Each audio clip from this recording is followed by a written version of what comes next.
Baik, bismillahirrahmanirrahim. Assalamualaikum warahmatullahi wabarakatuh. Waalaikumsalam warahmatullahi wabarakatuh. Eh, saya ucapkan selamat malam juga teman-teman dan rekan-rekan ini kepada Pak Ali, Pak Fathur Rahim ini juga ada Bu Niken ya. Selamat malam Bu Niken. Mari kita mulai. Pada pertemuan malam ini merupakan aksi nyata dari program calon guru penggerak tentang budaya positif. Jadi pada malam ini kita akan membahas apa sih sebenarnya budaya positif ini. Rekan-rekan sekalian, mari kita mulai pertemuan pada malam ini dengan ucapan Bismillahirrahmanirrahim.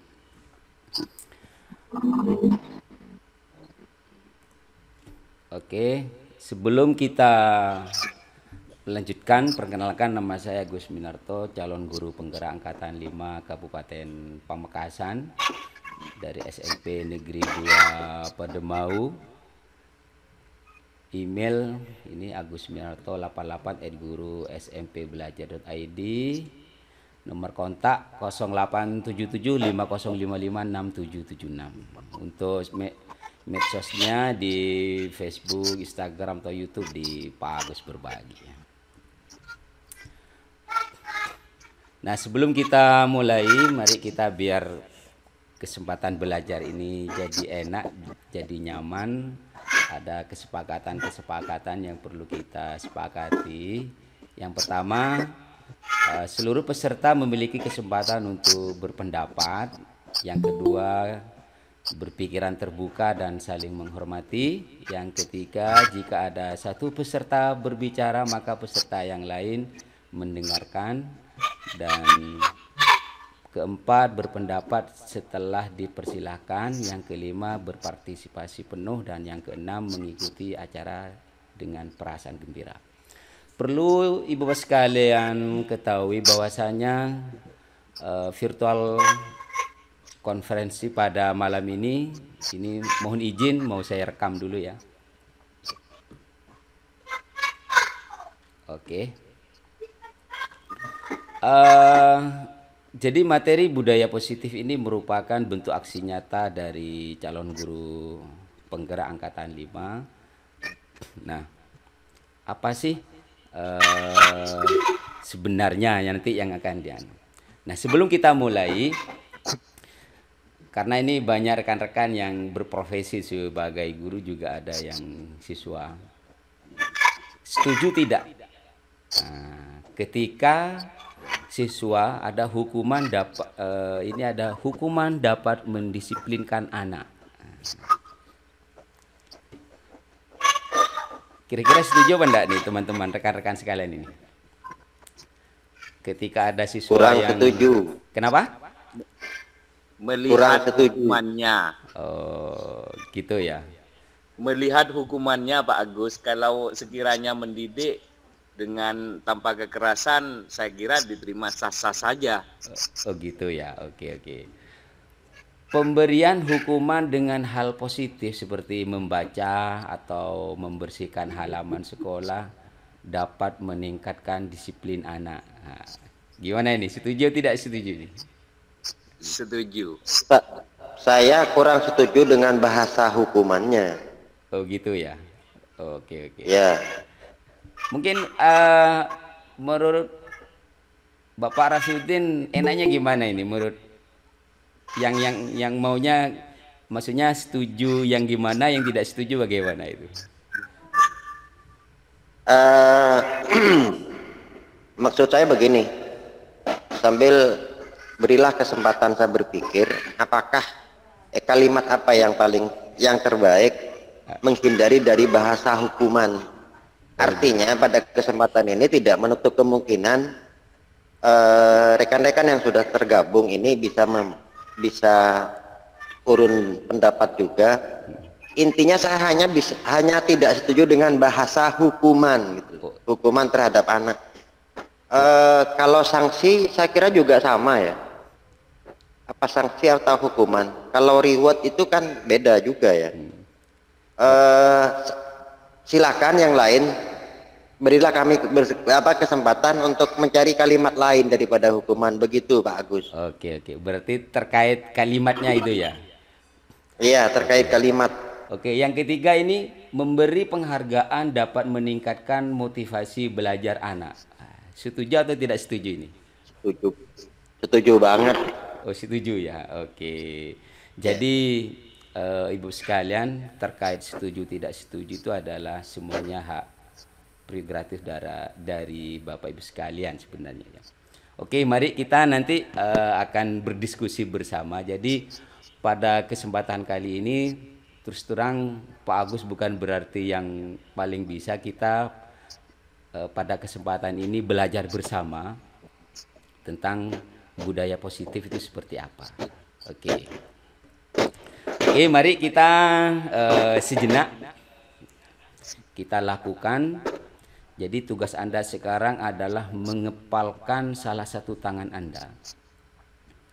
Coba Anda bayangkan bahwa Anda itu menyimpan sesuatu yang sangat berharga di dalam kepalan tangan Anda. Anda perlu menjaga benda tersebut sekuat tenaga Anda, karena begitu pentingnya untuk kehidupan Anda. Baik, Ibu sekalian, sudah digenggam ya? Oke. Sudah bagus. Sudah ya. Oke, sekarang kepada Bapak Rafiuddin. Pak Rafi, boleh dong minta sesuatu yang Pak Rafi pegang itu boleh? Apa yang saya pegang adalah komitmen saya. Apa yang sudah saya dapat tidak harus lepas begitu saja. Nanti Pak Rafi saya promosikan jadi pengawas deh kalau Pak Rafi kasih ke saya itu apa yang Pak Rafi pegang. Boleh dong? Kalau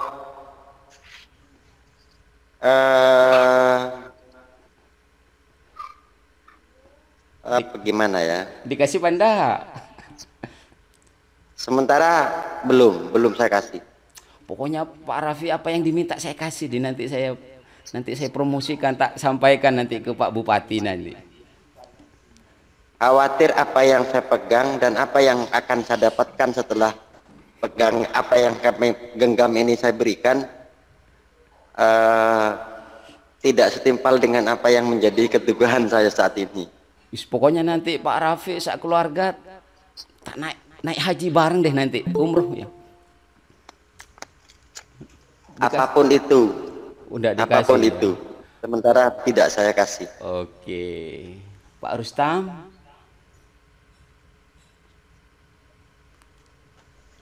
Pak Rustam sudah pegang ya?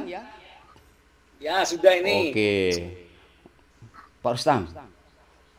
Pak Rustam kan teman saya. Ya. Saudara saya. Dikasih dong yang dipegang. Sebenarnya apa yang saya pegang tidak bisa saya berikan, gitu. Karena ini merupakan pegangan saya. Kalau enggak dikasih nanti Pak Rustam, saya langsung promosikan jadi kepala sekolah deh Pak Rustam. Kalau sampean kasih itu.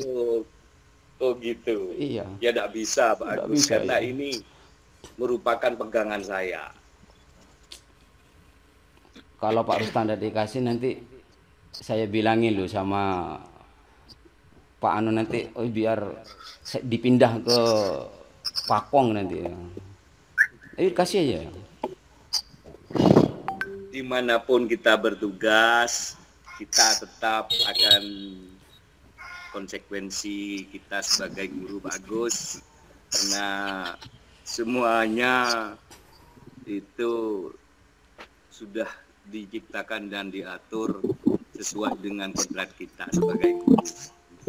Oke, Bapak Ibu sekalian, ternyata begitu kokohnya Bapak sekalian tidak memberikan apa yang eh, sudah menjadi sebuah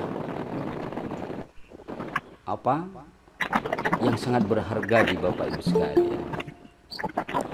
Kalau kita terkait apa yang kita lakukan tadi, Pak Fathur Rahim mungkin bisa di mute mic-nya Pak Abdul Rahim, Fathur Rahim. Oke.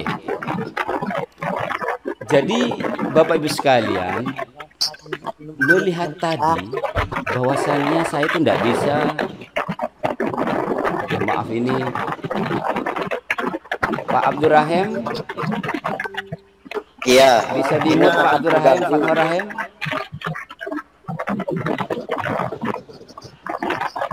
Ah ini, oke. Jadi Bapak Ibu sekalian, dalam sebuah perubahan paradigma teori kontrol, artinya kita mustahil, jadi sebuah ilusi kalau kita sebagai guru itu dapat mengontrol murid. Kenapa? Karena seperti apa yang telah kita praktekkan tadi, ketika Bapak Ibu sekalian telah memegang teguh sesuatu yang menjadi komitmennya sendiri, orang lain tidak bisa mengontrol kecuali yang bersangkutan. Sama dengan kita. Jadi sebagai guru, kita itu tidak bisa mengontrol murid kita. Sebentar bagus, Pak Sebentar bagus sebelum dilanjutkan. Ya. Ini nampaknya punya Pak Rahim itu mengganggu banget. Pak Rahim, Pak Rahim. Diputuskan saja. Diputuskan aja. Sudah saya mute. Oke. Oke, bisa dilanjut ya? Ya. Jadi ilustrasi tadi itu sebenarnya terkait dengan masalah paradigma teori kontrol. Artinya yang bisa mengontrol itu adalah kita sendiri, bukan orang lain. Nah, perlu kita sadari, misalnya seperti kita sebagai guru, maka kita itu tidak bisa mempengaruhi atau mengontrol murid. Jadi itu sebuah ilusi. Termasuk juga sebuah ilusi bahwa semua penguatan positif efektif dan bermanfaat. Artinya ketika kita memberi nasihat, memberi wejangan, apapun itu namanya wejangan, kalau yang bersangkutan tidak mau melepaskan diri, tidak mau menerima kontrol dari orang lain, maka tidak akan pernah berhasil. Dan juga sebuah ilusi bahwa kritik dan membuat orang merasa bersalah itu dapat menguatkan karakter. Itu sebuah ilusi. Termasuk sebuah ilusi orang dewasa itu memiliki hak untuk memaksa. Jadi segala sesuatu itu tergantung kepada dirinya sendiri. Dia mau dikontrol atau tidak. Selama yang bersangkutan tidak mau dikontrol, maka apapun yang terjadi efek dari luar itu tidak akan merubah dirinya sendiri. Itulah teori kontrol. Nah, ada sebuah perubahan paradigma stimulus respon namanya tadi itu dengan teori kontrol. Jadi sebenarnya siapa sesungguhnya yang memiliki kontrol itu ya? Apakah kita? Apakah orang luar? Menurut Bapak Ibu sekalian siapa yang sesungguhnya memiliki kontrol diri kita ini? Kita sendiri kan ya? Seperti itu. Jadi dalam stimulus respon itu kita mencoba mengubah orang agar berpandangan sama dengan kita. Tetapi kalau dalam teori kontrol bukan seperti itu. Kita berusaha memahami pandangan orang lain tentang dunia ini. Seperti itu. Oke. Nah, kita ambil contoh perbandingannya dengan hidup. Ini apa yang disampaikan oleh Ki Hajar Dewantara terkait bagaimana seorang guru terhadap siswa. Ya, dalam budaya positif ini. Kita ambil contoh perbandingannya dengan hidup tumbuhnya seorang petani. Ya. Dalam hakikatnya sebenarnya itu sama kewajibannya dengan seorang pendidik ya, yang menanam padi misalnya. Jadi sang petani itu hanya dapat menuntun tumbuhnya padi. Ia dapat memperbaiki kondisi tanahnya, memelihara tanaman padinya, memberi pupuk dan air, membasmi ulat-ulat atau jamur yang mengganggu hidup tanaman padi dan lain sebagainya. Kita tidak bisa merubah tanaman padi itu menjadi jagung. Sama halnya kita seorang guru terhadap anak didik kita, siswa kita. Kita tuh hanya bisa menuntun. Kita bisa hanya memperbaiki, tidak bisa merubah sang anak yang sudah kodrat alamnya seperti itu, kita tidak bisa merubah. Itulah dasar-dasar pendidikan yang disampaikan oleh Ki Hajar Dewantara. Oke. Selanjutnya kita bicara tentang disiplin. Oke. Menurut Bapak Ibu sekalian, selama ini apa sih disiplin itu? Mungkin Pak Rafiq bisa, atau Pak Rustam. Menurut Pak Rustam, Pak Rafiq, disiplin itu apa ya? Di sini nampaknya ada Buatna tadi sempat acungkan tangan. Silakan ke Buatna saja coba. Oke.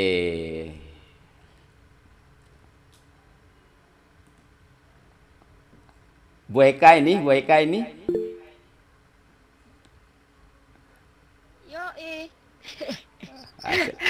Oke Pak, makasih.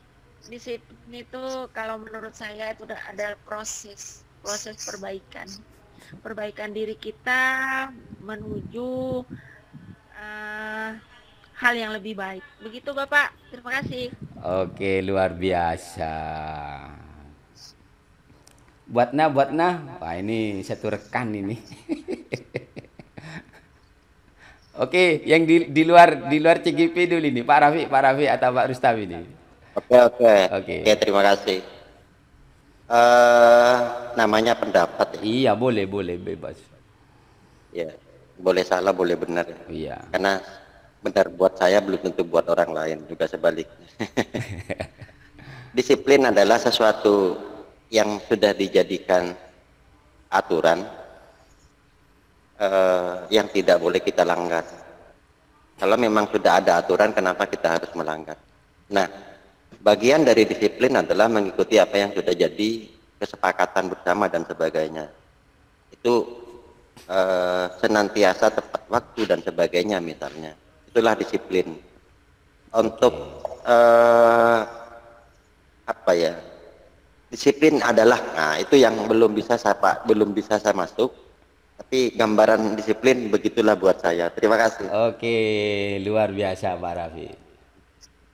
Pak Rustam mungkin ada pendapat? Kalau menurut saya disiplin itu upaya kita dalam melakukan hal yang sudah menjadi ranah atau aturan di suatu tempat itu, khususnya kalau kita berbicara disiplin di sini tentunya banyak maknanya. Kalau disiplin dalam belajar, disiplin di sekolah itu tentunya kan beda-beda untuk mengartikannya. Nah, sesuai dengan apa yang diutarakan Pak Rafiq tadi, disiplin itu sesuai dengan aturan koridor yang ditentukan di tempat itu, kalau menurut saya. Oke. Terima kasih. Ya. Sebenarnya jawabannya tidak ada yang salah ya. Jadi kita lihat nanti apa sih sebenarnya disiplin itu. Oke. Kalau kita mengacu ke pengertian disiplin. Jadi disiplin itu sebenarnya berasal dari bahasa Latin ya. The word discipline is from the Latin word disciplina, meaning instruction and training. It is derived from the root word discipline. Ya. Jadi artinya to learn. Jadi so what is discipline? Jadi apa itu disiplin? Jadi disiplin itu is to study, learn, pelajaran, train, bimbingan, and apply is system standar. Jadi kalau kita simpulkan itu seperti ini nih. Jadi disiplin atau dalam sekarang lebih ngetrennya disiplin positif, yang disiplin yang baik. Disiplin itu sebenarnya adalah sebuah proses pembelajaran. Jadi proses pembelajaran di mana disiplin itu merupakan pendekatan mendidik anak untuk melakukan kontrol diri dan pembentukan kepercayaan diri. Nah, kalau selama ini kan kita lebih mengaitkan disiplin itu tepat waktu, patuh, tunduk, ngikuti apa itu ya. Jadi sebenarnya proses pembelajaran ini yang perlu kita tekankan sekarang. Nah, dengan disiplin positif akan menjadikan seseorang itu tetap berperilaku baik dengan menanamkan motivasi intrinsik. Artinya ada kemauan dari dalam, yaitu menjadi orang yang menjunjung tinggi nilai-nilai kebajikan. Nah, kita selama ini nilai-nilai kebajikan inilah yang kita harapkan tertanam pada diri anak, yang mereka hargai untuk mencapai suatu tujuan mulia. Nah, apa sebenarnya nilai-nilai kebajikan itu? Nah, seperti itu. Jadi saya ulangi lagi, disiplin itu lebih kepada penekanan bagaimana proses pembelajaran anak untuk menjunjung tinggi nilai-nilai kebajikannya. Oke, ini dia nilai-nilai kebajikan universal. Jadi nilai-nilai kebajikan itu adalah sifat positif manusia yang merupakan tujuan mulia yang ingin dicapai setiap individu. Contoh kalau lagi ngetren di Indonesia itu adalah profil pelajar Pancasila. Jadi ada orang yang beriman, bertakwa, mandiri, bernalar kritis, berkebinekaan global. Nah, ada juga yang dari The Future Project ini. Jadi nilai-nilai kebajikan itu ada macam peduli, rajin, rasa hormat, kebersihan. Nah, itu dia nilai kebajikan. Oke. Sekarang terkait teori motivasi perilaku manusia. Jadi ada 3 hal mengapa seseorang itu melakukan sesuatu. Bisa jadi yang pertama karena dia menghindari ketidaknyamanan atau hukuman. Jadi terkadang anak atau kita sendiri melakukan sesuatu itu karena menghindari ketidaknyamanan atau hukuman. Nah, ini sebuah motivasi yang eksternal ya. Jadi karena adanya sebuah hukuman atau merasa tidak nyaman. Nah, yang kedua, teori motivasi perilaku manusia itu karena dia ingin mendapatkan imbalan atau penghargaan dari orang lain, sehingga dia melakukanlah sesuatu itu. Nah, ini juga sebuah motivasi dari eksternal yang sifatnya tidak lama. Jadi ketika ada penghargaan dia bekerja, ketika ada penghargaan dia tidak akan melakukan sesuatu. Yang ketiga inilah yang kita harapkan, yaitu motivasi karena ingin menjadi orang yang mereka inginkan dan menghargai diri sendiri dengan nilai-nilai yang mereka percaya. Nah, motivasi internal inilah yang sifatnya nanti kekal dan bertahan lama, sehingga mereka akan menjadi orang yang betul-betul menjadi insan yang mulia, yang berbudi pekerti yang baik. Oke, Bu sekalian. Nah, ini sekarang ada sebuah penghargaan tadi itu ya. Jadi terkait dengan setuju tidak setuju tadi. Jadi memang terkait dengan penghargaan ini, dihukum penghargaan. Ternyata penghargaan itu merupakan cara mengontrol perilaku seseorang yang menghancurkan potensi untuk pembelajaran yang sesungguhnya. Kita yakini tadi bahwa diulang. Oke. Jadi penghargaan itu merupakan cara mengontrol perilaku seseorang yang bisa menghancurkan potensi untuk pembelajaran yang sesungguhnya. Jadi maksudnya begini. Tidak selamanya penghargaan itu membangkitkan motivasi, tapi itu sifatnya sementara. Bukan datang dari dalam. Nah, jadi ada sebuah perkataan dari Alfikon. Saat kita berulang kali menjanjikan hadiah kepada anak-anak agar berperilaku bertanggung jawab, atau kepada seseorang murid agar mempelajari sesuatu yang baru, atau kepada seorang karyawan agar melakukan pekerjaan yang berkualitas, sebenarnya kita itu sedang berasumsi mereka itu tidak dapat melakukannya atau mereka tidak akan memilih untuk melakukannya. Baru kita memberikan penghargaan itu. Jadi ada sebuah pertanyaan, kenapa kita memberikan penghargaan itu? Nah, menurut penelitian dari Alfikon ini, ternyata penghargaan itu pengaruhnya hanya jangka pendek, tidak jangka panjang. Penghargaan juga tidak efektif. Penghargaan juga bisa merusak hubungan. Penghargaan juga bisa mengurangi ketepatan. Ini berdasarkan hasil penelitian. Bisa mematikan kreativitas. Penghargaan bahkan bisa menghukum, bahkan bisa mengurangi motivasi dari dalam diri, dan bisa menurunkan kualitas. Inilah contoh hasil penelitiannya. Jadi pengaruh jangka pendek dan jangka panjang, penghargaan itu efektif memang ketika kita menginginkan seseorang melakukan sesuatu yang kita inginkan dalam jangka waktu pendek. Jadi kita memberikan hadiah, mungkin dia mengikuti ya. Tetapi jika kita menggunakan penghargaan lagi dan lagi, maka orang tersebut akan ketergantungan pada penghargaan yang diberikan, dan dia bisa kehilangan motivasi dari dalam itu. Jadi dia tergerak karena adanya sebuah penghargaan. Juga penghargaan ini tidak efektif ya.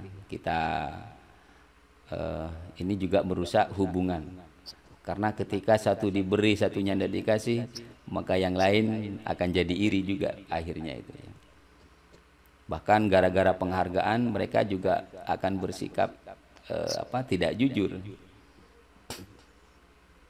Oke, kita lanjut lagi. Ini juga berdasarkan penelitian bisa menurunkan kualitas. Ini contoh di sebuah mahasiswa yang dalam kerja praktek, ketika satunya diberi hadiah dan satunya tidak diberi hadiah, ternyata yang diberi hadiah awalnya bagus, tapi akhirnya karena ketergantungan, akhirnya kualitasnya juga bisa menurun.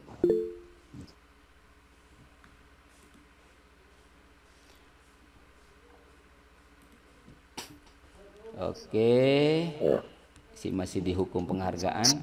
Nah, ini dia. Menurut Gosen, hukuman itu memang berhasil pada orang-orang sukses karena mereka dapat menyerapnya dan memaafkan si penghukum. Hukuman tidak bekerja pada anak yang memiliki identitas kegagalan karena tindakan ini hanya menegaskan ketidakmampuannya. Nah, mungkin Bapak Ibu sekalian masih ingat dulu ketika pernah dihukum tentunya ya.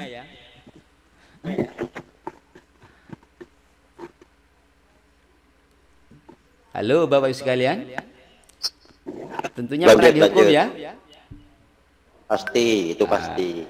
Gimana kira-kira hukumannya sekarang itu membuat Bapak Ibu sekalian sukses atau bagaimana?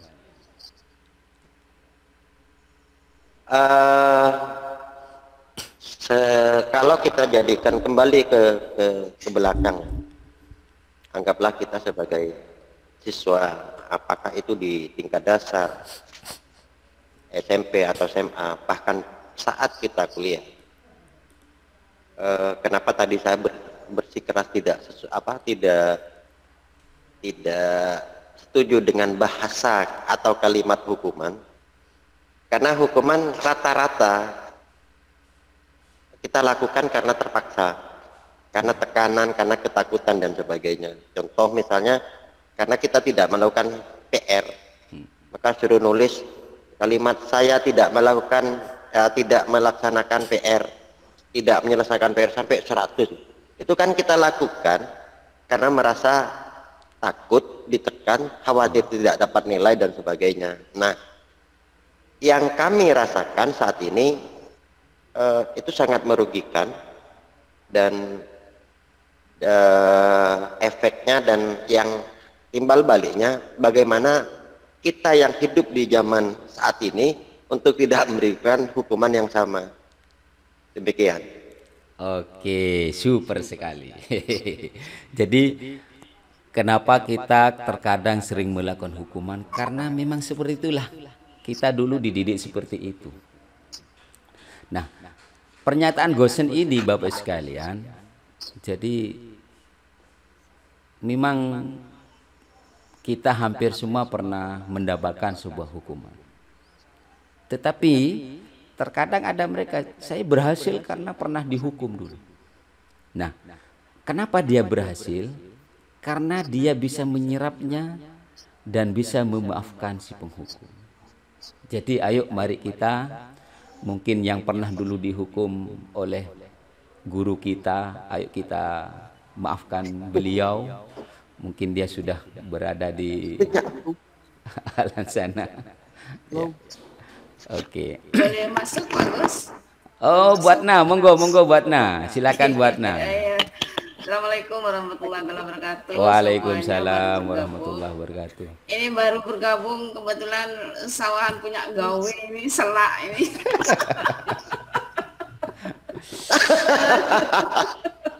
Punya gawe gitu.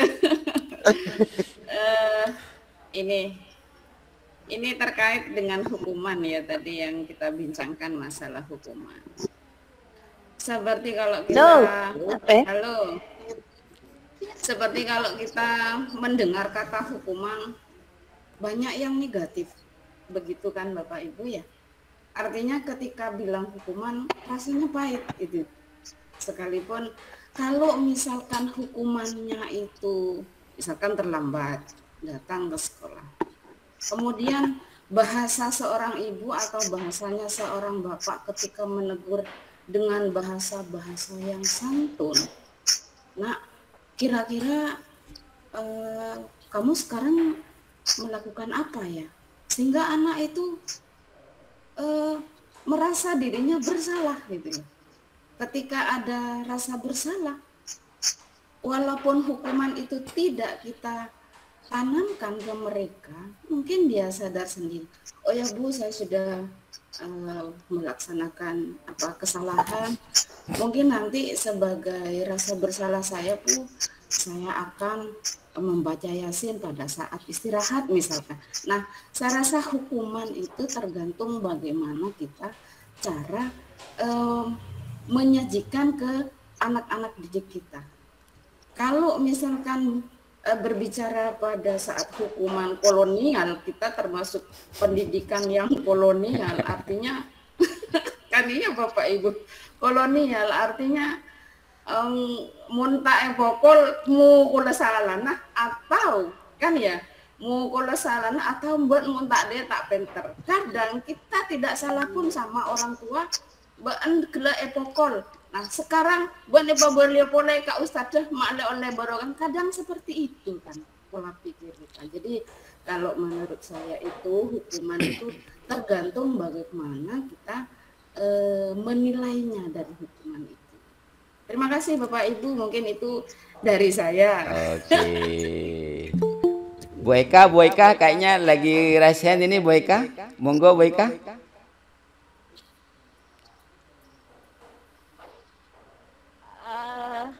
Terima kasih Pak Agus. Monggo. Nih satu jurus, satu perguruan ini. Ngereng buk.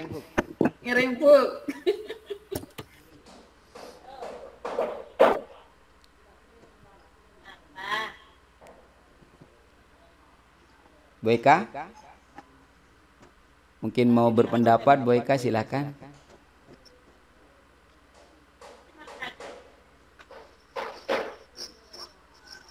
Oke.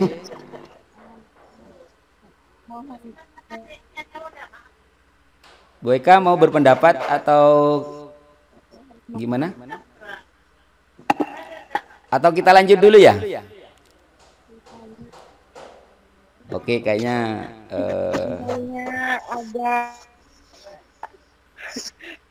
agak mendat mendut ini Pak. Selayaknya. yang diberikan kepada siswa atau kepada murid. Voice-nya putus-putus, Boyka. Konsekuensi saya nggak peka. Oke, buat Boyka.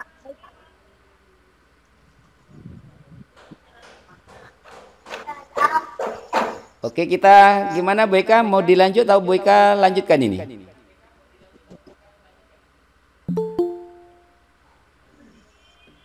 Oke, kita lanjut aja dulu Boyka ya, maaf ya karena audionya Boyka kayaknya putus-putus ini. Karena ini sih.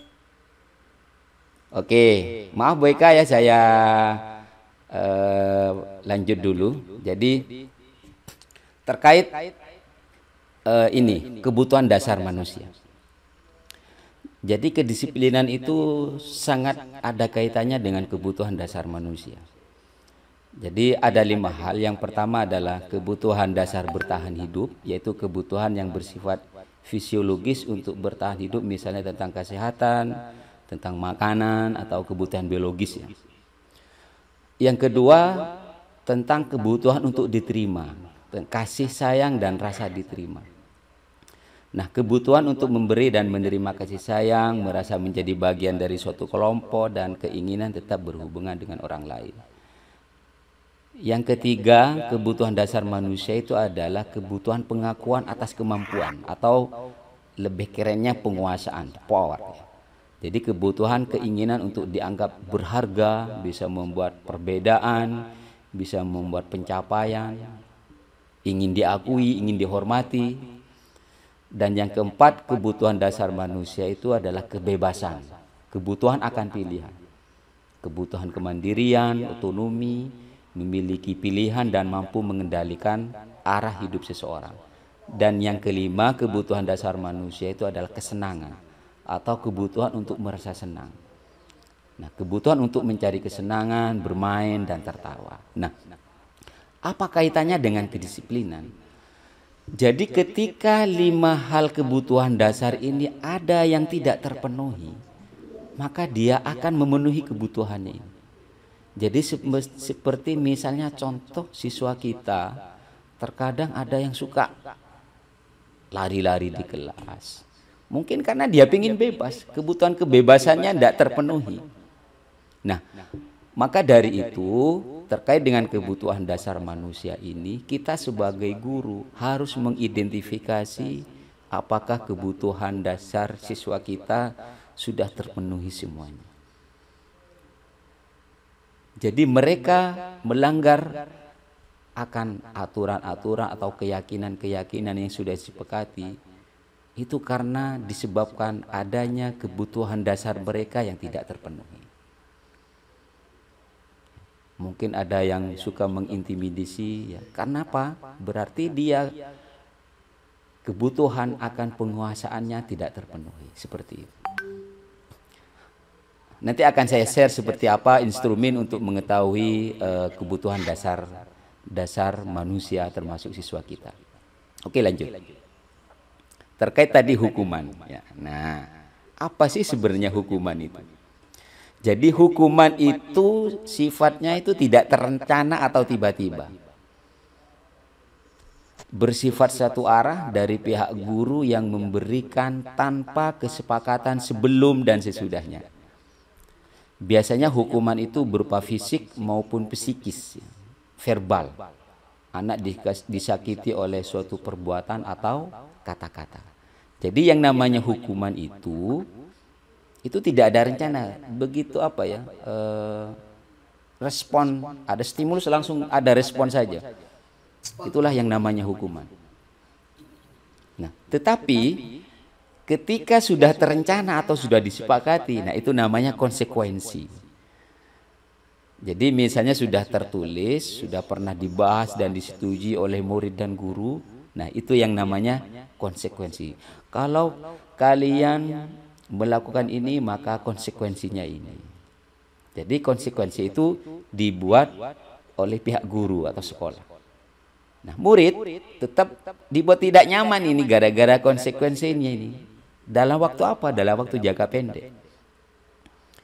Nah, konsekuensi ini diberikan berdasarkan suatu data yang umumnya dapat diukur. Artinya ketika anak melanggar sekian, konsekuensinya ini, poinnya ini. Sehingga ketika itu fungsi guru hanya memonitor murid itu. Dia tidak pernah memberikan arahan. Itulah konsekuensi. Jadi mudah-mudahan bagus sekalian bisa memahami apa bedanya hukuman dan konsekuensi itu. Oke, lanjut. Nah, ini dia yang kita rencanakan dan kita harapkan nanti ke depan dalam Merdeka Belajar itu yang namanya restitusi. Apa itu restitusi? Jadi menurut Gosen, restitusi itu adalah proses menciptakan kondisi bagi murid untuk memperbaiki kesalahan mereka, sehingga mereka bisa kembali pada kelompok mereka dengan karakter yang lebih kuat. Artinya ketika ada seorang murid yang membuat kesalahan, kita sebagai guru itu bagaimana memperbaiki kesalahan mereka. Sehingga mereka ketika balik lagi ke kelompoknya, dia tambah kuat. Tidak merasa minder, tidak merasa malu. Tapi dia mempunyai sebuah kekuatan. Dan restitusi itu adalah proses kolaboratif ya, atau bekerja sama yang mengajarkan murid untuk mencari solusi untuk masalah dan membantu murid berpikir tentang orang seperti apa yang mereka inginkan dan bagaimana mereka harus memperlakukan orang lain. Artinya ketika ada sebuah permasalahan, ketika ada sebuah pelanggaran, itu bukan membicarakan permasalahan, tapi bagaimana mencari solusinya. Kenapa? Karena setiap manusia pasti pernah bersalah. Nah, kita sebagai guru, terkadang kita lebih mengutamakan emosi kita, kemarahan kita. Padahal sekali lagi kedisiplinan itu adalah sebuah proses pembelajaran. Bukan untuk memarahi, bukan untuk menghukum. Tetapi kita bagaimana dengan permasalahan yang ada menciptakan kondisi baik dan mencari solusi dari permasalahan itu. Itulah yang dimaksud dengan restitusi. Nah, ciri-ciri restitusi itu bukan untuk menebus kesalahan, namun untuk belajar dari kesalahan itu. Restitusi itu bagaimana kita memperbaiki hubungan. Restitusi itu adalah tawaran, bukan memaksa. Restitusi itu adalah menuntun untuk melihat ke dalam diri, mencari kebutuhan dasar yang mendasari tindakan. Artinya dia melakukan itu, kenapa dia kok sampai melakukan itu. Restitusi diri itu adalah cara yang paling baik ketimbang hukuman dan konsekuensi.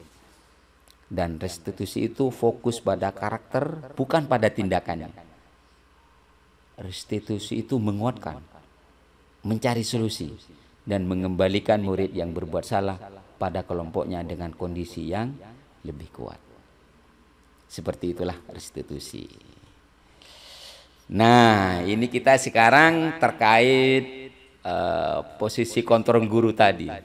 Ada yang suka menghukum, ada yang pembuat merasa bersalah, ada sebagai teman, ada posisi kontrol sebagai pemantau, dan yang terakhir sebagai manajer. Nah, yang pertama, nanti silakan kira-kira Bapak Ibu sekalian ada di posisi mana ini ketika ada siswa kita yang tidak sesuai dengan nilai-nilai kebajikan yang telah kita percaya. Misalnya sebagai penghukum. Biasanya seorang penghukum itu bisa menggunakan fisik maupun verbal. Dengan pukulan atau dengan ucapan. Dan ciri-ciri dari penghukum ini senantiasa percaya hanya ada satu cara agar pembelajaran bisa berhasil, yaitu caranya dia. Pokoknya menurut saya begini. Bahasanya patuhi aturan saya atau awas ya. Nah, itu adalah salah satu menghukum. Kenapa? Karena membuat tidak nyaman murid. Kamu selalu saja salah misalnya. Selalu, pasti selalu yang terakhir selesai. Itu contoh bahasa yang menghukum siswa, membuat tidak nyaman si anak. Yang kedua, posisi kontrol guru itu pembuat merasa bersalah. Artinya biasanya guru ini suaranya lebih lembut, pelan ya. Biasanya dia ada sebuah keheningan sejenak yang membuat orang lain itu merasa tidak nyaman, merasa bersalah atau merasa rendah hati, rendah diri. Nah, sehingga murid itu merasa tidak berharga dan merasa mengecewakan orang-orang yang disayangi. Misalnya contoh kalimatnya begini. Bapak sangat kecewa sekali dengan kamu. Nah, apalagi bapaknya yang sangat karismatik ya. Itu terkadang anak hanya terdiam merasa bersalah. Berapa kali bapak harus memberitahu kamu ya? Gimana coba kalau orang tua kamu tahu kamu berbuat begini? Kalimat-kalimat ini maka bisa membuat siswa kita itu akan merasa bersalah. Yang ketiga, posisi kontrol guru itu sebagai teman. Nah, guru ini biasanya tidak akan menyakiti murid dan berupaya mengontrol murid itu melalui cara persuasi. Biasanya guru juga menggunakan hubungan baik dan humor-humor untuk mempengaruhi seseorang. Tapi ada hal negatif dari posisi teman ini, yaitu bila suatu saat guru tersebut tidak membantu, maka murid ini biasanya akan kecewa. Murid hanya akan bertindak untuk guru tertentu saja dan tidak untuk guru yang lain. Sehingga murid akan merasa ketergantungan pada guru tersebut. Inilah posisi kontrol sebagai guru sebagai teman. Biasanya, ayo bantu saya. Ayolah bantu demi Bapak ya. Ayo ingat tidak bantuan Bapak selama ini. Ya sudah, kali ini tidak apa-apa, nanti Bapak bantu bereskan. Nah, itulah biasanya kalimat-kalimat yang disampaikan oleh guru yang berposisi kontrol sebagai teman. Nah, ada lagi sebagai pemantau, ini yang keempat. Sebagai pemantau ini biasanya dia bertanggung jawab atas perilaku orang yang diawasi. Berdasarkan pada peraturan dan konsekuensi, jadi aturan-aturan yang sudah ada, dan dia mengandalkan berdasarkan data. Dia sudah melanggar berapa kali, ini buktinya. Biasanya ini peraturannya apa? Kan sudah tahu aturannya seperti ini. Apa yang telah kamu lakukan? Kan sudah tahu kan sanksinya, konsekuensinya apa? Nah, itu ciri-ciri guru sebagai pemantau. Nah, inilah posisi kontrol nanti di masa depan yang diharapkan, yaitu posisi kontrol guru sebagai manajer. Nah, pada posisi ini guru itu berbuat sesuatu bersama dengan murid. Ada sebuah kolaborasi. Biasanya dia akan mempersilahkan murid untuk mempertanggungjawabkan perilakunya. Mendukung murid agar dapat menemukan solusi atas permasalahan sendiri. Artinya ketika ada sebuah permasalahan, dia berdiskusi kira-kira solusinya ini apa. Sehingga memiliki keterampilan manajer ini harus bisa posisi teman dan juga bisa sebagai pemantau. Nah, pada manajer ini murid diajak untuk menganalisis kebutuhan dirinya, juga kebutuhan orang lain. Artinya apa efek bagi dia dan efek bagi orang lain. Nah, kolaborasi dengan murid inilah yang akan memperbaiki kesalahan yang ada. Jadi bagaimana memperbaiki kesalahan ini? Inilah proses pembelajaran dalam posisi kontrol sebagai guru. Nah, inilah pentingnya juga di kelas kita harus mempunyai keyakinan kelas. Ntar lagi akan Pak Agus jelaskan apa itu keyakinan kelas. Jadi ketika ada sebuah pelanggaran, maka kita harus mengaitkan dengan keyakinan kelas yang apa kita buat. Seperti itu. Dan apa solusinya? Seperti itu. Nah, ini dia keyakinan kelas. Kalau dulu bilangnya peraturan ya. Sekarang ada istilah keyakinan. Kenapa kok keyakinan? Nah, contoh ini ya. Mengapa kita memiliki peraturan tentang penggunaan helm pada saat mengendarai kendaraan roda 2 atau motor?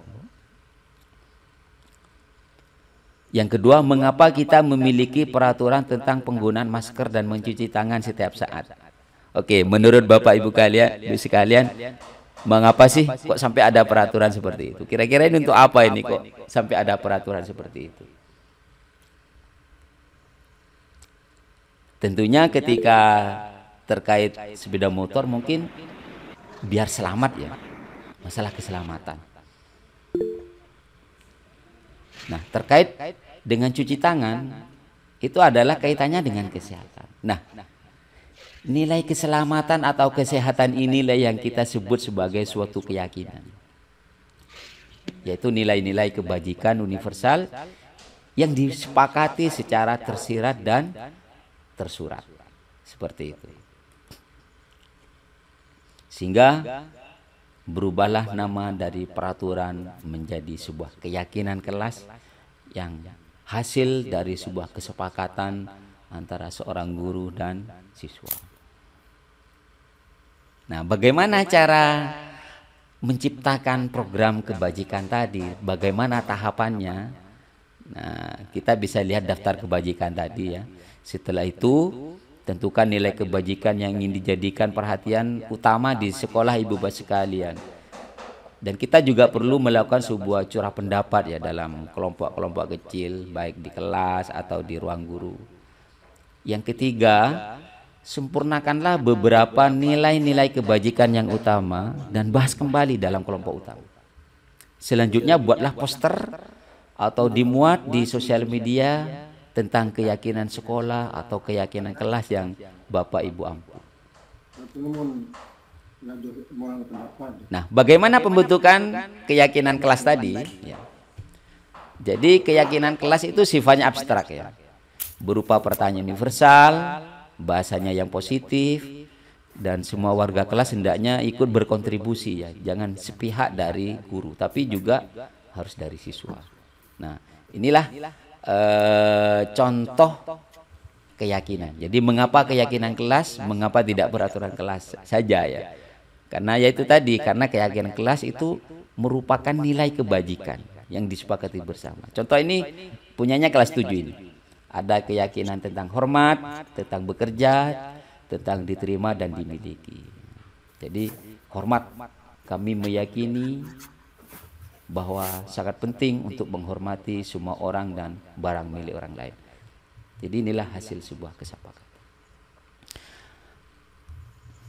Ibu sekalian, kita ini materi terakhir tentang segitiga restitusi ya. Bagaimana kita menjadi seorang manajer dan bagaimana kita seharusnya menghadapi ketika ada anak melakukan sebuah pelanggaran. Yang pertama itu segitiga ini adalah pertama, menstabilkan identitas. Yang kedua, memvalidasi tindakan yang salah. Dan yang ketiga, menanyakan keyakinan tadi. Jadi kalau menstabilkan identitas itu contohnya seperti ini kalimatnya. Setiap orang pasti pernah melakukan kesalahan. Artinya kita tidak langsung menghujat si anak ini. Kamu bukan satu-satunya yang pernah melakukan ini. Nah, inilah contoh bagaimana menstabilkan diri anak. Terus terkait dengan memvalidasi tindakan yang salah misalnya. Kamu tentu punya alasan kan mengapa kamu melakukan itu. Pasti kamu punya alasan. Atau adakah cara yang lebih efektif untuk mendapatkan apa yang kamu butuhkan. Nah ini nanti sesuai pengalaman yang pernah saya alami di sekolah kapan hari terkait misalnya contoh ada anak main air ya. Jadi anak itu main air terus dia pengen balas kenapa dia menyiram airnya kelas itu jadi basah ya. Akhirnya saya mencoba menggunakan segitiga restitusi ini dan alhamdulillah sampai Tadi ini anak sudah enak ya, jadi dia tidak merasa, artinya bukan tidak merasa bersalah ya. Artinya dia sadar diri. Oh ternyata ketika saya tanyakan, nanti ini ada saya di video YouTube ya, itu di demonstrasi. Jadi pertama saya mengatakan, saya itu bukan masalah salah dan benernya. Coba kalian ceritakan. Temannya kamu dulu banyak juga yang begitu. Jadi ketika memvalidasi tindakan, kamu pasti punya alasan kenapa. Ternyata dia cuman mencari kesenangan, ingin akhirnya seperti itu. Akhirnya saya tanyakan, tahu kan akibatnya apa ketika kalian main air? Basah pak ini begini macam-macam. Terus kira-kira solusinya ini gimana? Ini jalan keluarnya ini. Ya pak nanti saya pel pak. Nah, solusi itulah yang kita harapkan. Jangan sampai kita yang memberikan arahan. Kita gali dia anak supaya sadar diri. Terus bagaimana ini dengan temannya yang sudah disiram ini? Ya pak saya nanti saya minta maaf pak. Jadi jangan kita ayo minta maaf. Jangan sampai seperti itu. Kita harus menggali kesadaran dia supaya dia mau sadar diri. Akhirnya kaitkan dengan keyakinan kelas. Kalian kan sudah tahu kan keyakinan kelas kita, aturan yang sudah dibuat. Iya pak, apa? Kelas bersih. Nah itu kan berarti kan sudah gimana dengannya? Ya pak saya keliru pak. Kesadaran itulah untuk menggugah anak kita supaya nantinya dia tidak mengulangi lagi karena dia tahu akibatnya dan dia sudah tahu solusinya sehingga dia akan tahu efek dari itu. Bapak sekalian, mungkin ada yang bisa kita diskusikan bersama terkait terutama bagaimana kita menerapkan segitiga restitusi ini. Jadi contoh ini kalimatnya ya, seperti bagaimana menstabilkan anak. Apa fungsinya? Agar membuat anak yang merasa gagal karena berbuat salah itu menjadi positif terhadap dirinya. Jadi dia tidak sepenuhnya merasa bersalah gitu ya. Tidak merasa saya ini anak yang gagal, tidak. Jadi kita menguatkan dia supaya dia menjadi positif. Misalnya contoh kalimatnya, berbuat salah itu hal yang manusiawi. Tidak ada manusia yang sempurna. Bapak juga pernah berbuat salah. Dan kita pasti menyelesaikan permasalahan ini. Bapak tidak tertarik untuk mencari tahu siapa yang benar, siapa yang salah. Bapak hanya lebih tertarik bagaimana menyelesaikan masalah ini. Kalau kamu menyalahkan dirimu sendiri terus-menerus, apakah kamu bersikap baik pada dirimu sendiri? Nah, terkadang kan ada yang merasa bersalah. Sebenarnya itu tidak baik untuk dirinya sendiri. Itu ketika menstabilkan identitas. Dan kedua, bagaimana menstabilkan, memvalidasi tindakan yang salah. Nah, fungsinya ini adalah untuk membantu siswa mengenali kebutuhan yang ingin dia penuhi ketika melakukan kesalahan itu. Jadi dari 5 kebutuhan dasar itu pasti ada hal yang tidak terpenuhi kenapa dia melakukan pelanggaran. Jadi misalnya, kamu pasti punya alasan mengapa melakukan ini. Apa sih pentingnya kamu kok melakukan ini? Nah, kamu bisa saja kan melakukan hal yang lebih buruk ini, tapi kamu tidak melakukannya kan? Kenapa? Karena ada sebagian dari kebutuhan dasarnya yang tidak terpenuhi tadi. Dan yang ketiga adalah menanyakan keyakinannya. Nah, yang menjadi kendala kita sekarang itu tentang keyakinan ini. Hampir sebagian lah ya. Mungkin ada belum punya keyakinan kelas atau peraturan-peraturan yang sudah dibuat sebelumnya. Mungkin ada sudah aturan, cuman tidak dipublikasikan di ruang kelas. Nah, ayo kita nanti ke depan terkait keyakinan ini. Supaya apa? Supaya anak melihat kesalahannya dihubungkan dengan norma sosial atau nilai-nilai yang sudah disepakati tadi. Ya, coba nilai keyakinan apa yang sudah jadi keyakinan di kelas. Akhirnya kan dikaitkan dengan keyakinan kelas dengan tindakan yang telah dia perbuat. Oke, seperti itu bos sekalian, dan ini contoh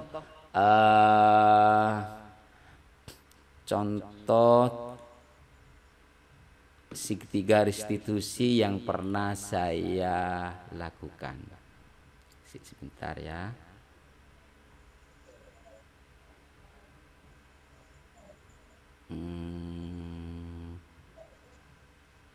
Sebentar. Oke, ini dia.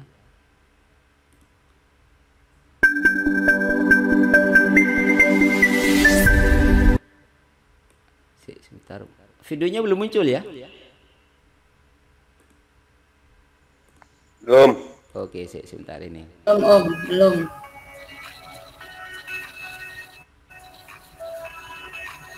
Sebentar. Oh, ini dia.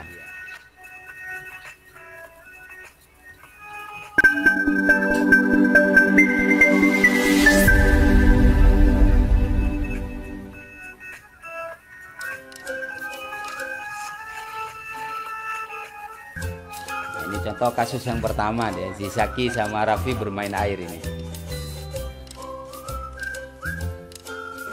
Waalaikumsalam warahmatullahi wabarakatuh.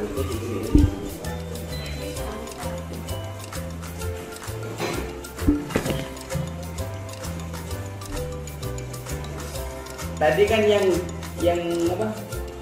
Yang mulai nyiram sih Zaki. Baru dia Bang, Raffi. Enggak, Bapak ini bukan mencari siapa yang salah dan benar. Ini contoh ketika menstabilkan identitas. Alasan Raffi kenapa tadi kok mau nyiram Zaki gitu loh. Lu ya kenapa itu tadi ya? Mainnya di luar apa di dalam kelas? Alasannya mau nyiram lagi kenapa? Oh, udah terima karena baca di luar. Terus Zaki, kenapa tadi kok kan nyiram si Raffi? Oh, main air gitu ya. Untuk cari kesenangan gitu ya. Tahu kan risikonya ketika main air itu? Apa? Artinya kan nanti ketemunya gimana? Kan bisa terganggu, licin, artinya kan jadi sebenarnya kan sebenarnya bukan hanya kalian, jadi teman-teman kalian juga sering juga buat kesenangan ya kita dalam mencari kesenangan mungkin bisa cari kesenangan yang lain, maksudnya supaya enggak gangguannya. Bahkan apa di kelasnya kan sudah ada peraturan kemarin itu. Kelas bersih. Kalau main air itu terus kira-kira gimana? Terganggu kan. Jadi sebenarnya bukannya nggak boleh main boleh, cuman harus dipikir lagi kira-kira nanti saya mau ini membuat orang lain terganggu pada bikin orang lain mungkin. Ya? Terus kira-kira nanti kalau kayak tadi basah tuh, terus gimana dong cara supaya temennya nggak dipilnya sampai kira-kira mau diulangi lagi nggak? Iya. Jadi kalau kita mau cari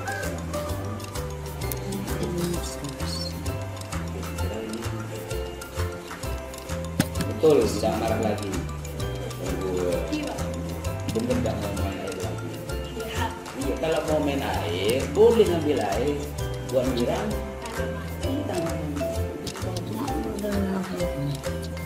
Oke, terima kasih waktunya. Ingat keyakinan buat kita atau bagaimana membuat kita. Ya, dan makasih.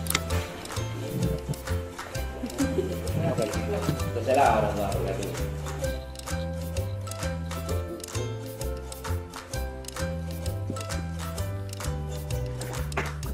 Baik Bapak Ibu sekalian, itulah contoh dari pemanfaatan segitiga restitusi ya. Baik, untuk selanjutnya mungkin, waduh ini waktunya sudah hampir 2 jam ini. Oke, mungkin ada 1 atau 2 pertanyaan atau bagaimana kita berdiskusi. Silakan Ibu sekalian. Oke, Pak Rafi, silakan Pak Rafi. Oke, terima kasih. Karena ini merupakan awal ya. Pertama, secara umum saya mengharapkan kepada seluruh peserta pada saat tutorial dimulai hendaknya mic-nya di-mute dulu agar tidak terganggu dan memecah konsentrasi. Itu secara umum. Kaitannya dengan permasalahan atau materi pada saat ini, yang pertama saya masih sanksi dengan bahasa aturan diganti keyakinan, karena secara arti kayaknya cukup jauh buat saya, pemahaman saya. Terus sikap kita sebagai manajer ya, itu memang satu pilihan yang terbaik menurut saya, dengan tidak melepas dengan beberapa item-item yang lain, karena tidak selamanya manajer juga bagus, terus berteman itu ada kalanya positif, ada kalanya juga negatif yang telah dibahas tadi. Tapi titik permasalahan yang saya masih belum meyakini, belum bisa nerima, mungkinkah bahasa aturan di kelas atau keyakinan di kelas, itu yang belum bisa saya terima ya. Tapi mungkin karena butuh proses, sah-sah saja. Yang terakhir, saat memecahkan permasalahan atau memberikan solusi atau memberikan anak tidak merasa dihukum. Satu contoh begini ya, lingkungan ini cukup kuat buat saya. Jadi lingkungan ini cukup kuat. Satu contoh di SD saya, misalnya, kalau ada masih banyak dan masih sering pelanggaran anak yang dilakukan oleh anak di kelas, itu merasa seakan-akan kalau sudah masuk kelas, masuk ke kantor kepala sekolah kamu diantarkan. Ini Pak sudah ini. Nah, dengan cara seperti itu kan sudah menghukum, dibawa ke kantor kepala sekolah saja, ke ruang kepala sekolah sudah merupakan hal yang salah menurut saya kalau mengikuti apa yang diinginkan dari narasumber ya. Nah, jadi lingkungan ini yang rasanya masih sulit untuk dilakukan, walaupun ini butuh proses. Dan yang terakhir, pemecahan di video tadi, permasalahan di video tadi memang pada anak kelas 7, 8, kelas 6 di sekolah dasar barangkali masih logikanya dapat diterima ya. Tapi menghadapi anak kelas 1, kelas 2 yang betul-betul kita butuh tahu ini karakternya kok begitu. Ini yang nampaknya butuh proses panjang, bisa jadi sampai 1 semester ya. Itu Pak. Nah, Pak Agus. Jadi yang pasti saya terima kasih dan mudah-mudahan ini bisa dilakukan, karena minimal saya sebagai pimpinan harus betul-betul banyak belajar dengan permasalahan ini. Terima kasih, itu sementara. Oke, terima kasih Pak Rafi. Waduh, super sekali pertanyaannya. Baik, jadi Bapak Ibu sekalian, terus terang terkait disiplin positif ini atau budaya positif ini memang tidak semudah membalikkan telapak tangan, butuh sebuah proses. Artinya apa? Artinya dalam sebuah lingkungan itu kita harus satu bahasa dulu. Jadi sebenarnya apa itu disiplin?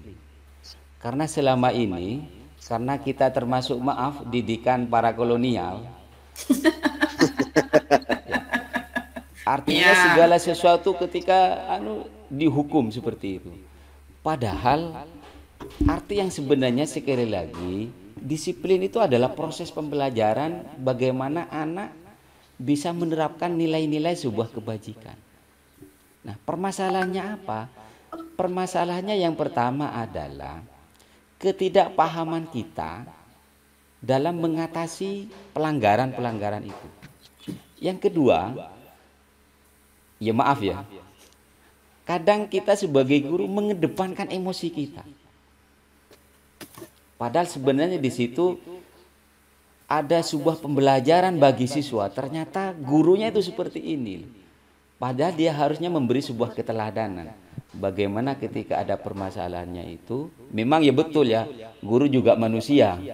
Terkadang ketika kita lagi tidak stabil emosi kita, cepat emosi kita, langsung menyerahkan kepada orang lain. Ayo langsung ke kepala sekolah. Coba kita coba aja dulu tentang segitiga restitusi itu ya. Jadi kita jangan langsung menyalahkan, pasti anak itu punya alasan.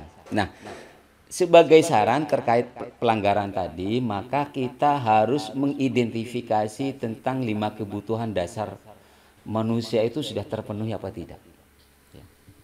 Nanti saya kasih link contohnya ya. Dan ternyata di sekolah kami sendiri, ini sudah saya coba, ternyata memang betul. Terutama anak kelas 7 sekarang itu yang sudah hasil efek akibat dari masa pandemi kemarin. Luar biasa ya. Sangat aktif sekali. Sangat aktif sekali. Hampir di seluruh Pamekasan itu banyak yang mengeluhkan seperti itu. Terus terkait dengan peraturan dan keyakinan kelas itu begini Pak Rafi. Yang namanya peraturan, ya, contoh sebuah pertanyaan. Mengapa kita memiliki peraturan tentang penggunaan helm pada saat mengendarai kendaraan roda 2 atau motor? Mengapa kita memiliki peraturan tentang penggunaan masker dan mencuci tangan setiap saat? Seandainya masyarakat kita punya keyakinan, saya melakukan atau saya memakai helm karena saya ingin selamat, maka tidak perlu sebuah aturan. Kenapa? Karena sudah punya keyakinan ini. Tetapi karena masyarakat kita belum punya keyakinan tentang keselamatan, bahwasanya dengan memakai helm kita akan selamat, akhirnya dia melanggar. Kenapa? Karena tidak punya keyakinan. Sama halnya maaf ketika kita sore-sore ada itu surut ya. Tanpa ada sebuah peraturan, pasti kita akan pakai helm yang ada cadarnya. Kenapa? Karena kita sudah punya keyakinan pentingnya keselamatan diri kita. Nah, buatna mic-nya buatna. Nah, maaf, terima kasih. Jadi terkait dengan keyakinan kelas tadi, maka dari aturan-aturan yang bahasa kita dulu pakai aturan itu dibikinlah nilai keselamatan apa yang diharapkan di situ. Nilai kebajikan apa.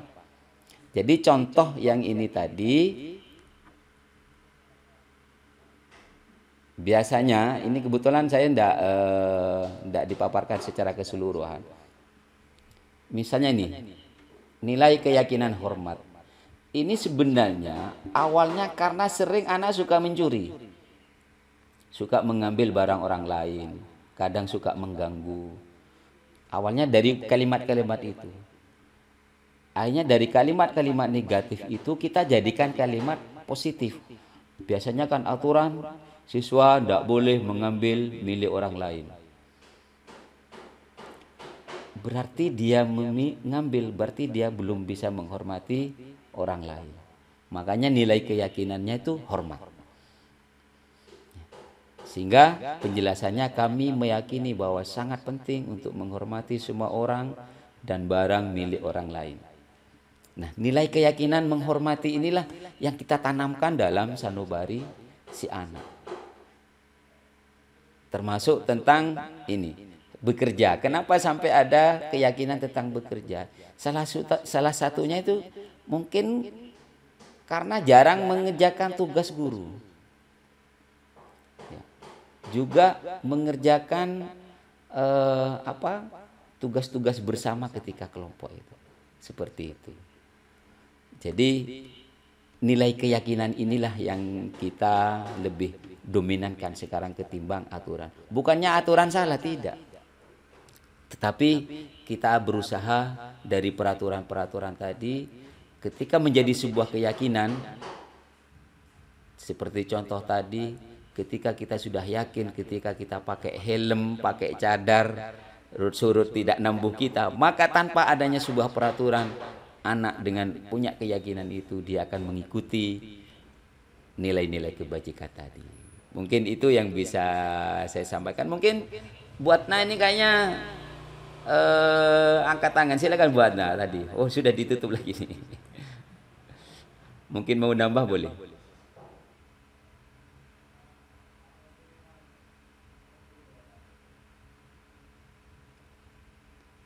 Kayaknya Pak Rafidin masih angkat tangan juga ini. Ada yang mungkin di Enggak, saya sebenarnya saya menyentuh mic untuk dihidupkan lagi. Buatna silakan barangkali Buatna. Oke, monggo silakan Buatna menambah. Oke, izin masuk Bapak Agus yang kedua kalinya ya. Jelas ya Pak Agus? Oke, jelas. Begini yang kita bincangkan mulai tadi, baik hukuman kemudian keyakinan kelas, ini kan sangat tertuju pada siswa atau murid, begitu kan bagus. Betul. Nah, kita di sekolah atau warga sekolah tidak hanya terdapat murid. Sekarang pertanyaannya begini, mungkinkah ya, kebetulan di sini ada Pak Kepala Sekolah di sini, mungkinkah bila mana ada seorang guru juga pernah melakukan kesalahan itu.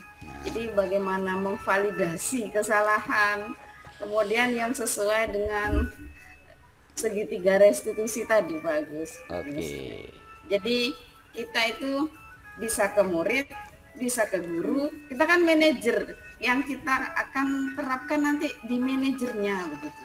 Jadi kita tidak hanya mengatasi murid bagaimana. Oke lah, kita bisa dan mampu memvalidasi murid. Kemudian kalau misalkan kesalahan itu terjadi pada guru ataupun mohon maaf kepala sekolah sendiri, bagaimana kita? Gitu bagus. Ya. Seakan-akan begini, khawatir nanti yang namanya hukuman tajam ke bawah, tumpul kalau ke atas, itu yang dimaksud gitu ya. Ini bincang-bincang. Oke, iya kita nyantai aja ya. Ini iya. sudah Mungkin 8.53 ya. ada penjelasan bagaimana gitu. Oke. Kita kan yang dibahas murid. Oke, terima kasih. Oke, lanjut. Ini luar biasa ini. Jadi inilah pentingnya sebuah kolaborasi, terutama sang manajer ya. Jadi manajer kita di sekolah itu adalah kepala sekolah. Nah, makanya sebagai kepala sekolah sudah sebuah kewajiban untuk mengetahui tentang hal-hal seperti ini. Nah, terkait dengan guru tadi, maka yang perlu kita buat sekarang adalah keyakinan sekolah. Buan ditutup buan, dilmu dulu buan. Oke ya. Jadi tentang keyakinan sekolah ini yang perlu dibuat. Nah, bagaimana cara membuat keyakinan sekolah tadi? Maka ketika di rapat dewan guru, kita harus mengambil nilai positif apa yang sudah ada di sekolah kita. Setelah itu kira-kira hal apa saja yang perlu kita perbaiki. Nah, jadi sekali lagi yang menjadi kendala kita sekarang itu adalah karena hampir, ya maaf ya, keyakinan kelas atau keyakinan sekolah ini masih belum terbentuk. Nah, kita sebagai calon guru penggerak inilah tugasnya bagaimana menggandeng, berkolaborasi dengan teman sejawat dengan bahasa yang bijaksana, bagaimana menyampaikan tentang disiplin positif itu sendiri. Jadi kita tidak perlu menyalahkan. Artinya kita hanya menyampaikan sesuai dengan materi yang saya dapat di budaya positif, disiplin positif. Dan ini sudah saya coba dengan rekan-rekan guru di teman sejawat di sekolah. Ternyata mereka akhirnya, iya Pak ya, ternyata kok keliru, saya itu keliru gini. Iya Mak, apalagi saya yang baru ini. Saya nyatakan 99% saya itu merasa kurang pas tentang disiplin positif ini. Saya banyak belajar dari sini. Seperti itu. Akhirnya apa yang kita dapat dan apa yang kita sampaikan ke siswa, supaya nanti dia di kehidupan mendatang tidak seperti kita selalu menghukum, tetapi bagaimana ketika ada permasalahan mencari solusinya, solusi dari permasalahan yang dihadapkan seperti itu. Dan oh ya, ini saya masih ingat ketika elaborasi kemarin. Jadi di ruang guru itu ada sebuah kotak, di mana kotak itu akan diisi oleh nama-nama yang menurut guru pada hari itu dia merasa gagal. Akhirnya dia merasa jengkel atau merasa apa ya, mungkin anak ini meler atau apa. Coba kita tulis nama anak itu di selembar kertas, kita kasihkan. Jadi diumumkan dulu ke teman-teman guru, mungkin anak di kelas ini siapa yang menurut Bapak Ibu guru sangat mengesalkan atau mungkin yang cengil ya pada hari itu, kita tulis. Dan ketika jam pulang, kita jangan langsung pulang dulu. Kita ambil kotak itu, nama-nama siapa, ayo kita doakan. Kenapa Ibu sekalian? Karena apapun yang kita sampaikan kepada anak, wejangan apapun, selama kontrol diri anak tidak membuka diri, maaf, maka kita tidak bisa merubah anak itu. Maka jalan terakhir kita adalah dengan mendoakan itu. Dan sebagai guru, kepala sekolah, kita harus sifat terbuka, harus saling ingat mengingatkan bahwasanya disiplin itu bukan menghukum. Tapi kita bagaimana memberikan sebuah proses pembelajaran karena ketidakmampuan mereka untuk berbuat sesuai dengan nilai-nilai kebajikan yang ada. Kenapa dia tidak berbuat? Karena ada dasar kebutuhan dasar hidup mereka yang tidak terpenuhi. Karena itulah dia akhirnya berbuat sesuatu supaya kebutuhan dasar hidupnya terpenuhi. Saya kira itu Ibu sekalian. Ini sudah hampir jam 9. Apakah masih ada yang perlu kita bahas lagi? Iya Pak Agus. Ya. Saya menambahkan. Halo. Ya, silakan. Tergelitik juga kayaknya dengan pertanyaan Bu Ana itu. Kita dari awal kita bagaimana menghadapi anak didik. Solusinya walaupun butuh proses, memang itu yang harus kita lakukan sesuai tuntutan pada bebas merdeka. Apa sih? Merdeka belajar. Tapi bagaimana dengan seandainya dilakukan oleh guru, apalagi seorang kepala sekolah? Nah, ini yang barangkali buat saya lebih sulit lagi. Karena kalau kita bagaimana membuat anak yang memang tidak terlalu banyak apa neko-neko ya, tapi yang saya sangat kesulitan di sekolah dari sekolah pertama ke sekolah kedua dan yang terakhir ini, memang sempat ada perasaan, wah inilah akhir-akhir detik-detik saya pengabdian terakhir, harus teruji, saya harus jadi kepala sekolah yang sebenarnya. Artinya begini, saya masih ingat bahasanya almarhum Bapak Dewan Pendidikan orang veteran Pak Zainal. Oh, Pak Zainal. Pada saat itu di sekolah, dari satu sekolah ada masalah dengan siswa.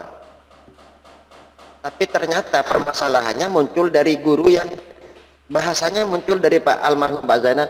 Ayo kita on dari dalam dulu, perbaiki yang di dalam. Bahasa keyakinan, ayo kita yakinkan bahwa yang kita lakukan ini salah.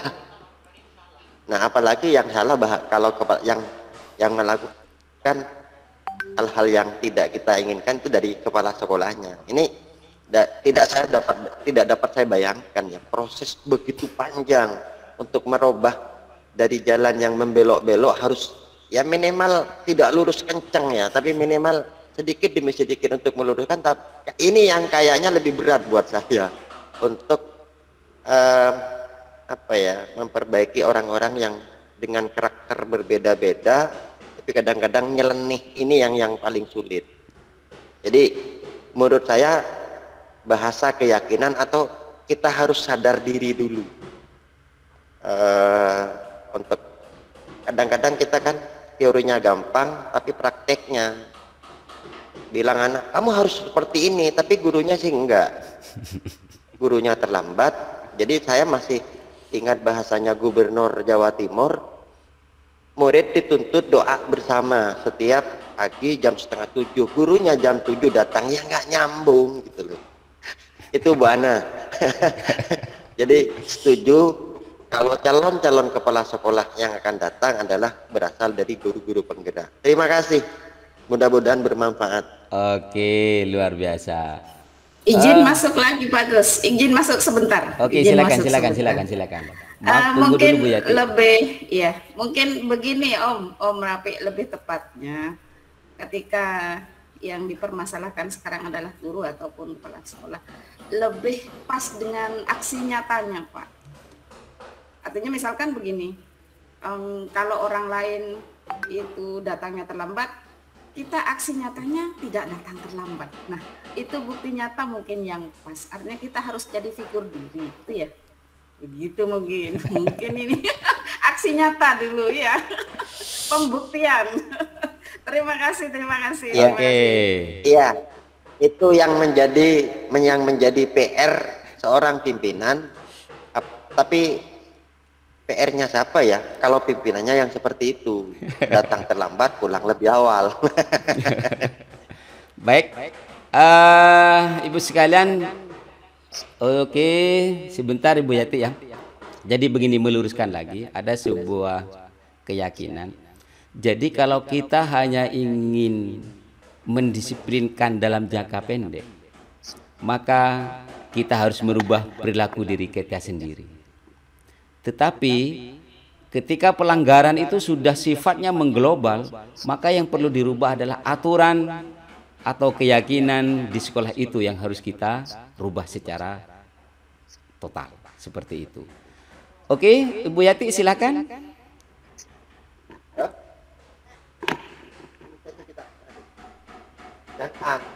Bagaimana kalau kepala sekolahnya yang tidak Ibu Yati?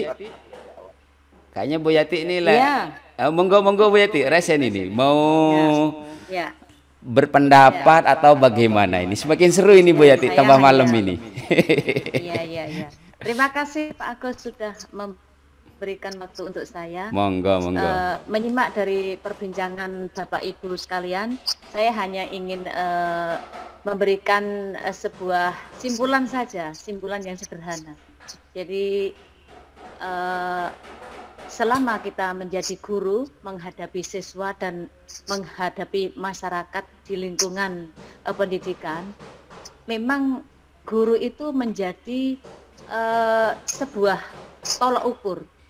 Jadi intinya, walaupun bagaimana, guru adalah yang digugu dan yang ditiru. Jadi seharusnya gurulah yang menjadi contoh bagi peserta didik kita. Jadi itulah konsekuensi kita sebagai guru. Apapun yang terjadi, guru tetap harus bisa menjadi contoh bagi anak didik. Itu saja Pak Agus yang bisa saya sampaikan. Terima kasih. Oke, terima kasih. Super sekali. Super sekali. Terima Bu Yati. Ya, itulah Bapak sekalian, memang kita harus meyakini kita sebagai guru. Sekali lagi, guru itu seperti petani, artinya kita menuntun, ya. Yang namanya menuntun itu bukan kita yang mengarahkan, artinya biarlah mereka yang jalan dan kita menuntun ke hal-hal yang baik. Nah, sebagai guru maka kita harus mempunyai nilai-nilai diri sebagai guru. Artinya kita harus tut wuri handayani. Oh, apa itu? Ingarso sing tulodo, ing madyo mangun karso tut wuri handayani. Itulah yang harus kita tanamkan sebagai seorang guru. Nah, terkait tadi masalah yang ada di guru, sekali lagi sebuah kerjasama yang baik bagaimana menyadarkan diri kita dulu. Harus mulai dari diri. Harus kita menjadi seorang teladan. Ketika kita jadi seorang teladan, maka insya Allah orang lain pasti melihat apa yang sudah menjadi keteladanan kita. Oh ya Ibu sekalian, saya di komentar itu memberikan contoh instrumen kebutuhan dasar manusia ya. Baik Ibu sekalian, saya kira sudah cukup ya, ini sudah waduh hampir 2 jam sudah ini ya, tak terasa ini ya. Terima kasih atas dukungannya semua, kita belajar di sini semua dan semua ini adalah demi masa depan murid kita dan demi masa depan bangsa kita. Mudah-mudahan di tahun nanti, ini harapannya di tahun 2045 ya, untuk menjadi generasi emas nanti ini masih. Kenapa? Karena kita sebagai guru menuntun siswa kita bagaimana dia sesuai kodrat alam dan zamannya dan dia mencapai sebuah keselamatan dan kebahagiaan. Dan mudah-mudahan kita sebagai guru selalu diberi petunjuk oleh Allah supaya kita selalu diberi kesabaran untuk membimbing anak didik kita semua dan kita selalu dalam sehat, selalu seger kewarasan semua. Terima kasih semua. Ya Rabbal Kita alamin. tutup dengan ucapan alhamdulillahirabbil alamin. Wassalamualaikum warahmatullahi wabarakatuh. Alhamdulillahirabbil alamin. Oke, mungkin Bapak Ibu sekalian bisa on cam kamera dibuka semua ya untuk foto bareng. Kayaknya apa pada anu ya. Oke, enggak apa-apa deh. Oke, 1, 2, 3. Oke, makasih. Baik Bos sekalian, sekali lagi saya sampaikan terima kasih atas partisipasinya. Mudah-mudahan acara kita pada malam ini diridhoi Allah Subhanahu wa taala. Billahi taufiq wal hidayah. Billahi taufiq wal hidayah. Wassalamualaikum warahmatullahi wabarakatuh. Waalaikumsalam warahmatullahi wabarakatuh. Oke, dah.